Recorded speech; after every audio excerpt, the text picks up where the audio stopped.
Bonjour à tous et bienvenue sur la chaîne. Aujourd'hui, plongeons, et c'est le cas de le dire, dans un sujet encore peu médiatisé mais hautement stratégique, l'exploitation des fonds marins. Derrière les abysses se cachent des ressources rares, des câbles sous-marins vitaux, et une compétition internationale qui s'intensifie. États, multinationales, enjeux environnementaux, qui contrôlent les profondeurs, contrôlent peut-être l'avenir.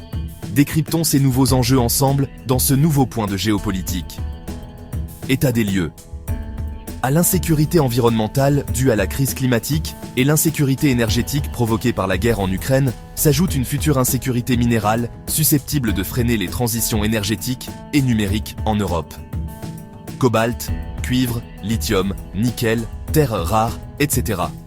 La consommation de métaux, indispensable à tous les équipements bas carbone, solaires, éoliens, batteries de véhicules électriques, hydrogène, devrait sensiblement augmenter d'ici 2040, d'après les projections de l'Agence internationale de l'énergie, AIE. Désormais critique pour tous les secteurs économiques, les métaux sont au cœur des préoccupations des États. Celles-ci sont ravivées par la dynamique mondiale de décarbonation, la rivalité systémique entre puissances et la prise de conscience des limites planétaires. Dans ce contexte, les gisements de minerais présents dans la mer attisent à la convoitise de certains États et d'entreprises. D'après l'article 76 de la Convention des Nations Unies sur le droit de la mer, 1982, les États côtiers disposent de droits souverains sur les ressources qui se situent à moins de 200 milles nautiques de leurs côtes. Au-delà de cette limite, la mer et les fonds marins n'appartiennent à personne. C'est la zone où les ressources sont abondantes. Ces gisements se présentent sous trois formes: les amas sulfurés, les encroûtements cobaltifères et les nodules polymétalliques, de petits galets reposant à même les fonds marins et recherchés pour leur haute teneur en nickel, cobalt, cuivre et manganèse. Une zone attire particulièrement par sa concentration en nodules. La zone Clarion-Clipperton, CCZ, située au milieu de l'océan Pacifique et représentant approximativement 4,5 millions de kilomètres carrés, soit la taille de l'Union européenne. Alors que l'Autorité internationale des fonds marins, AIFM, se réunit à partir du 15 juillet prochain, s'interroger sur la question de l'exploitation des fonds marins prend tout son sens. Actuellement, des campagnes d'exploration sous-marine sont en cours, mais aucune extraction commerciale n'est à l'ordre du jour. L'exploitation minière en eau profonde se heurte en effet à plusieurs obstacles de taille. Elle est premièrement techniquement difficile et coûteuse, 1 à 5 millions de dollars pour les seuls véhicules d'extraction, sans compter des coûts d'exploitation et de restauration des abysses élevés et incertains. Elle pourrait ensuite engendrer des impacts écologiques importants, disparition de la biodiversité, perturbation majeure des écosystèmes, pollution, qui sont difficilement mesurables à l'heure actuelle. Enfin, l'essentiel du potentiel minier se trouve au-delà des limites des juridictions nationales, dans ce que la Convention des Nations Unies sur le droit de la mer, CNUDM, appelle la zone. Et les États peinent à s'accorder sur un cadre réglementaire unifié. La zone est administrée par l'Autorité internationale des fonds marins, AIFM, entité onusienne définie par la CNUDM, créée par l'accord de 1994 et ayant pour mandat exclusif d'organiser et de contrôler les activités dans la zone pour le bénéfice de l'humanité. C'est donc à l'AIFM de fixer un cadre à l'exploration et l'exploitation des ressources minières sous-marines. Ainsi, l'organisation dirige depuis 2014 des négociations pour élaborer un code minier international. Toutefois, la tâche s'annonce difficile. Alors que la République de Nauru presse l'organe onusien dans son travail depuis 2021 et que le Conseil et l'Assemblée générale de l'AIFM doivent se réunir cet été, ils ont déjà annoncé que finaliser une telle réglementation n'était pas envisageable avant 2025. L'élaboration de ce code minier cristallise ainsi un renouveau des relations interétatiques et fait émerger un nouveau champ géopolitique à part entière, doté d'enjeux, d'institutions et de lignes de fracture propres. Les fonds marins à la croisée des géopolitiques traditionnelles. Les enjeux d'exploitation des ressources minières en eau profonde sont à la croisée de plusieurs champs géopolitiques traditionnels. La géopolitique de la haute mer d'abord, puisque c'est cette zone qui concentre les discussions. Liberté de circulation, définition des zones économiques exclusives, partage des ressources halieutiques, positionnement stratégique de défense, de surveillance et d'intervention. La haute mer est le terrain d'affrontement d'intérêts stratégiques des États, notamment côtiers, qui tentent de circonscrire le périmètre de cette zone d'incertitude. Les ressources sous-marines sont ainsi perçues comme un nouveau front d'affirmation de souveraineté. La géopolitique minière car la plupart des pays miniers d'envergure ont ainsi un avis tranché sur l'exploitation minière en eau profonde. Ses partisans invoquent la réduction de l'impact environnemental de l'extraction terrestre et la prévention des ruptures d'approvisionnement à venir. La concurrence de ces ressources minières est prise au sérieux par les pays miniers traditionnels, que ce soit pour en limiter la portée, en prônant un moratoire comme le Chili, ou pour tenter de s'ériger en superpuissance minière comme la Chine. De même, ces gisements potentiels figurent déjà dans les politiques de sécurisation d'approvisionnement de pays comme le Japon. La géopolitique climatique, au travers de la montée en puissance récente de l'océan, qui s'impose comme un sujet à part entière, traité au sein d'arènes, dédiées et faisant l'objet de textes ambitieux comme le traité sur la haute mer récemment adopté. À travers ce prisme, les ressources sous-marines sont sujettes à la même tension que les négociations climatiques en général. Préserver un écosystème clé tout en permettant un développement de tous les pays. La géopolitique des communs, enfin. Érigés en patrimoine commun de l'humanité, les grands fonds marins se heurtent aux mêmes problématiques de partage équitable et raisonné que toutes les res nullius. Un parallèle peut être fait avec l'Antarctique sanctuarisé en 1959 contre toute exploitation par l'Antarctic Treaty System. Les partisans d'une interdiction de l'exploitation minière en eau profonde défendent une position comparable, tandis que d'autres États revendiquent leur droit à l'appropriation.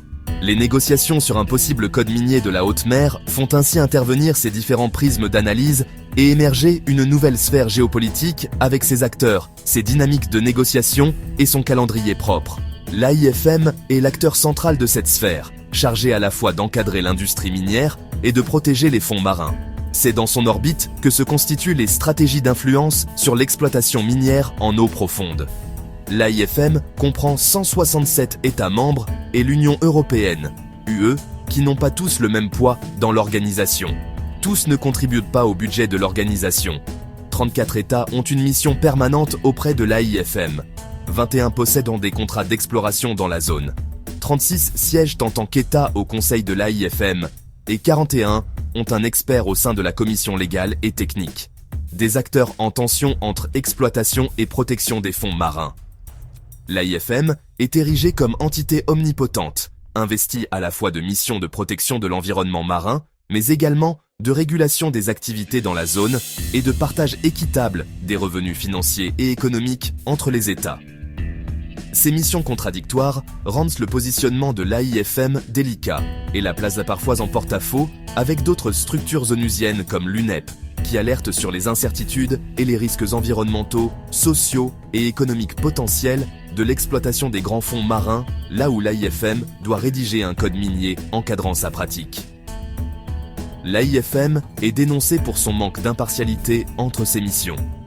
Ainsi, son mode de financement ne permet pas à l'organisation d'envisager la fin de l'octroi de licence si elle veut assurer sa pérennité.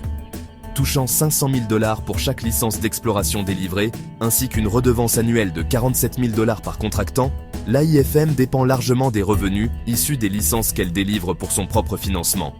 Son mode de fonctionnement est également plus favorable à sa mission de régulatrice que de protectrice. L'organisation est critiquée pour son manque de transparence et sa prise en compte insuffisante des avis scientifiques, mais surtout, la règle des 2 ans, activée par Nauru en 2021, et le veto de la Chine sur la mise à l'ordre du jour d'une discussion sur l'interdiction d'octroyer des licences d'exploitation, tant qu'une réglementation n'a pas été adoptée, font craindre un musellement facilité de l'opposition à l'extraction minière des grands fonds marins au sein de l'AIFM. En 10 ans de négociations sur le code minier, la ligne de fracture a bougé. Des modalités de régulation de l'exploitation minière en eau profonde, le débat porte désormais sur l'opportunité même de miner ces ressources. 2 camps sont discernables. D'une part, les pays mobilisés en faveur d'une accélération du processus d'autorisation fast track de l'exploitation comme la Chine ou Nauru, et d'autre part, les pays se prononçant en faveur d'un moratoire de 10 à 15 ans comme le Canada ou le Pérou, d'une pause de précaution comme le Brésil ou l'Irlande, ou d'une interdiction comme la France. Le mouvement de soutien d'un moratoire sur l'exploitation minière en eau profonde est relativement récent et grandit rapidement. Il a vu le jour avec la création de l'Alliance of Countries Calling for a Deep Sea Mining Moratorium à l'initiative des Fidji, des Palaos et des Samoa en 2022. Il compte à ce jour 27 États, et connaît un dynamisme croissant. Plusieurs pays sont ainsi très mobilisés sur le sujet et veulent s'imposer comme un fer de lance de la préservation des grands fonds marins. La France a par exemple récemment signé un accord avec la Grèce ralliant celle-ci au mouvement, et elle souhaite faire de son statut de co-organisatrice, avec le Costa Rica, de la conférence des Nations Unies sur l'océan de juin 2025 à Nice, l'aboutissement de l'année de la mer. La relative structuration et la médiatisation du mouvement de soutien au moratoire ne doit toutefois pas faire oublier qu'une majorité de pays n'a pas défini de position claire sur le sujet et que les discussions sur celui-ci évoluent rapidement. Le forage de la zone, une nouvelle ligne de fracture géopolitique. L'exploitation minière en eau profonde incarne une nouvelle ligne de fracture au sein d'alliances traditionnelles, que l'on regarde les alliances économiques, G7, BRICS+, UE, géographiques, CELAC, Union africaine, AOSIS, ou stratégiques, OPEP, MSP, etc. Cela complexifie les relations internationales en obligeant les États à former de nouvelles coalitions plus ponctuelles pour défendre leurs positions. Les États mobilisent 4 types de narratifs, qui se confrontent dans la sphère médiatique pour justifier ou rejeter l'exploitation minière des fonds marins. Les 2 premiers discours soulignent les gains potentiels à l'exploitation, l'accès à des métaux nécessaires à la transition écologique en réduisant les pressions environnementales terrestres, et des profits créés dans la zone qui seront répartis entre les pays en développement, devenant un outil de justice redistributive. Les 2 narratifs suivants insistent au contraire sur la méconnaissance que nous avons de ces fonds marins et des services écosystémiques qu'ils rendent à la planète et plaident pour une politique de protection stricte en privilégiant le recyclage des métaux plutôt qu'un nouveau front extractif. Alors que ces argumentaires s'affrontent, on observe en particulier 3 lignes de fracture au sein de blocs alliés qui illustrent ces nouvelles tensions. Parmi les petits États insulaires, chez les pays occidentaux et au sein de ce qui est considéré comme le Sud global. Le premier groupe, Alliance des petits États insulaires, AOSIS, composé de 44 États menacés par le changement climatique, avait réussi à faire adopter 1,5 degré C comme objectif de réchauffement avec le slogan « 1.5 to survive » grâce à leur coalition lors des négociations internationales. Cependant, ils sont aujourd'hui divisés sur l'exploitation minière des abysses, entre le potentiel économique des ressources et les risques pour la biodiversité marine. Certains, comme Nauru et Tonga, veulent exploiter les ressources marines pour financer leur développement. En menaçant de déclencher la règle des 2 ans, Nauru cherche même à presser l'adoption d'un code minier marin par l'AIFM. D'autres, comme le Vanuatu, les Palaos et Fidji, soutiennent un moratoire, voire une interdiction totale de l'exploitation. Le Vanuatu et d'autres îles du groupe Fer de lance mélanésien ont adopté un mémorandum en août 2023 pour refuser les activités minières dans leurs eaux et appellent à protéger les fonds marins, signal du décalage avec leurs anciens partenaires. Du côté des pays occidentaux, la division est marquée entre les partisans de l'exploitation des fonds marins, États-Unis, Norvège, Japon, Corée du Sud, et ceux prônant une pause, voire une interdiction totale, Allemagne, Canada, Finlande, France. Les premiers soulignent l'importance stratégique d'accéder à des métaux pour la transition énergétique et la sécurité nationale, tandis que les seconds font valoir l'incertitude scientifique sur les impacts environnementaux. Les États-Unis, qui ne sont ni signataires de la CNUDM ni membres de l'AIFM, peuvent difficilement influencer l'élaboration des règles minières marines. C'est pourquoi une résolution bipartisane de novembre 2023 soutient une ratification du traité au nom de la sécurisation des approvisionnements en métaux critiques, notamment vis-à-vis de la Chine. En revanche, le Canada et la France défendent respectivement un moratoire et une interdiction totale de l'exploitation des fonds marins. Cette situation illustre la division des alliés occidentaux. Malgré des préoccupations communes sur l'accès aux métaux, ils se déchirent sur la valorisation des ressources sous-marines. Enfin, le Sud global, groupe hétérogène non aligné sur les pays occidentaux, présente des divergences profondes sur l'exploitation des fonds marins. La Chine et la Russie sont des fervents soutiens de l'exploitation. Ayant déjà des contrats d'exploration sur tous les types de gisements, elles jouiraient d'une avance technologique en cas d'approbation par l'AIFM. En revanche, le Brésil s'est opposé en 2023 au projet d'exploitation minière, arguant du manque de connaissances suffisantes et appelant à une pause de 10 ans dans l'exploration. Le Chili, partisan du moratoire, aux côtés du Costa Rica, craint quant à lui une concurrence pour ses réserves de cuivre qui représentent aujourd'hui 20% des réserves mondiales terrestres. Les pays africains, quant à eux, n'ont pas de position claire. Malgré des critiques, ils se sont exprimés conjointement pour demander un système de compensation financière en cas d'exploitation pour pallier les pertes de leur propre secteur minier. Pas d'opposition formelle donc, mais une exigence de dédommagement pour leur propre secteur minier. Ainsi, les motivations de part et d'autre de la ligne de clivage sont diverses. Accès à de nouvelles ressources, supériorité technologique, source de renseignements pour les partisans contre risque pour la biodiversité marine, priorité à la protection et peur d'une compétition économique pour les détracteurs. L'enjeu d'ouverture d'un nouveau front extractif crée des fractures saillantes au sein d'alliances traditionnelles et bouleverse les coalitions habituelles. Pour conclure, les fonds marins apparaissent comme une nouvelle sphère géopolitique, avec ses logiques et ses lignes de fracture propres. Caractéristique de la géopolitique moderne, celle-ci n'échappe pas à une remise en cause de la place des États.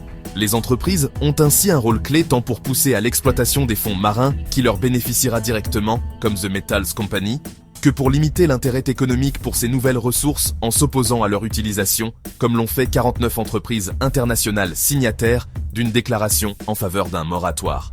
En outre, le rôle proactif d'ONG sous l'égide de la Deep Sea Conservation Coalition, la mobilisation des communautés scientifiques et celle de la société civile ont été à l'origine du retournement rapide de la position de certains États en faveur d'un moratoire sur l'exploitation minière des fonds marins, à commencer par la France. Reste à savoir si les négociations à venir, dans le cadre de l'AIFM, sauront refléter ce panel de positions. Cette capsule touche désormais à sa fin. Si cette vidéo vous a appris quelque chose, pensez à liker, à vous abonner et à activer la cloche pour ne rien rater. Dites-moi en commentaire, faut-il encadrer plus strictement l'exploitation des océans ou laisser la course aux ressources se poursuivre?